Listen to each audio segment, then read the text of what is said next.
Hi everyone, John and Tim from Best Price Nutrition again. Today we're here to talk to you guys about Ultima, the product that everyone's been asking for and everyone's been out of it, but we actually have it in stock now. So I'm going to throw some questions over here to Tim and he's going to give us a good explanation. He's actually studied it in pretty good detail.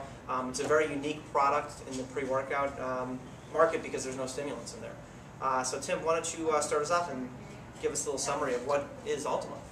All right, well, you kind of have a kitchen sink blend, which we've railed against before, but this one is actually in a good way. There's a lot of stuff in here, but instead of skimping on the dose, they went the other right and they said, hey, you know, we'll be the first ones to put a lot of ingredients, but not put the cheap forms and not put underdosed. And you can see that if you guys buy a bottle or on the website. There's no proprietary blends, which I've spoken at length about, but you know, you have the reassurance of knowing down to the milligram how much of each ingredient you're getting. But there is a lot in here, so we have a little bit to wade through.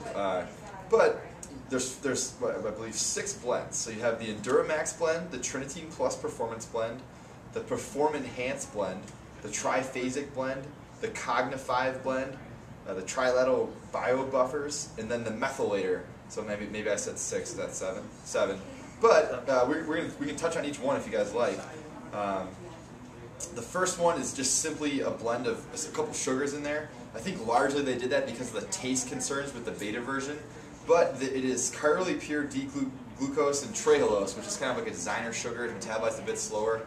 And then fructooligosaccharides, which aren't even really metabolized as sugar in your body. It's more of a prebiotic.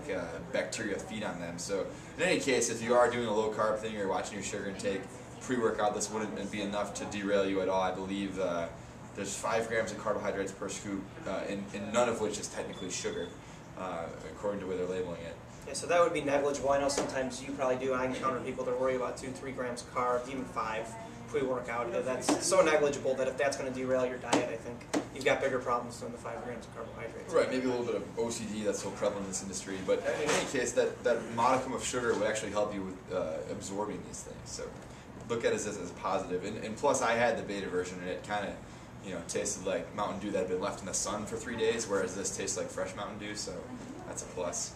And then moving down, there's a Trinitine, which they have the patent on. You know, you guys have seen creatine Magna Power before. It's in Gaspari's new version of Sizon. That's simply, it's a patent from Albion Labs that's simply creatine bonded to magnesium, chelated. But this one also has potassium and sodium bonded creatine, which I believe they're the first ones to do. And that'll actually help tug the creatine into the cells through the cell membrane because those salts can readily pass through the cell membrane. So that's a good thing when it comes to absorption.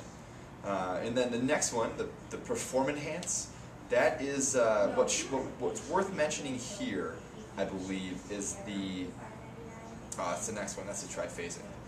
There is a novel form of beta-alanine in here. It's N-alpha-acetylcarnosine, so the AACA.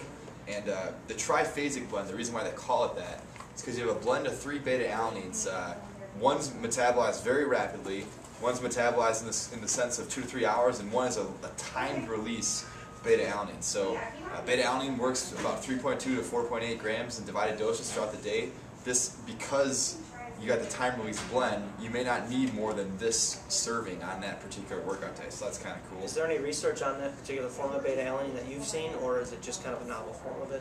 Well, they're the first ones that have thrown that acetyl group on there. I know carnosine never previously could effectively penetrate the muscle tissue, and so ultimately, if you guys know about beta-alanine, what we're trying to do is boost intramuscular carnosine, but we're doing that because your body will readily create the carnosine if you give it beta-alanine. So as far as the research being done, I think it's only their in-house stuff. I'd be curious to see some more, but in any case, like we've talked about before, I appreciate the innovation. And physiologically, carnosine's job in the body is to do what? To buffer fatigue, to buffer hydrogen ions, which a lot of people confuse with the lactic acid burn, but the lactic acid buildup is actually a result of said hydrogen ions. So, you know, anything that you're testing your anaerobic threshold, whether or not you're a 200, 400 meter runner, or a wrestler, a mixed martial arts fighter, or even a bodybuilder that likes to do the occasional high rep set, all those people could benefit from beta-alanine. And would you also say somebody who's taking beta-alanine would benefit later on in their workout because they have staved off some of that acid buildup in the muscles? Yeah, I think the longer you can make the aerobic mechanism more efficient by, you know, allowing to replenish oxygen between sets effectively.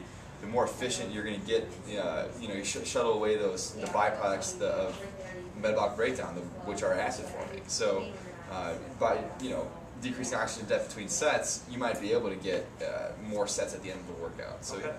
absolutely. And I think that's worth touching on is this product might actually be the first pre-workout that is legitimately performance enhancing, not in the sense that it increases your desire to train, but you have a pretty hefty blend of ingredients, all adequately dosed, that we've seen some good research on. So for you athletes out there, this would be a great one to look into, because it's more than just, you know, I took 3 soups, no explode, and I got jacked out of my mind. My buddy punched me in the face before I did that max set of squats. So I think that's good. We can keep going down the line if you guys want. There's only a couple more. The next one is the cognitive blend.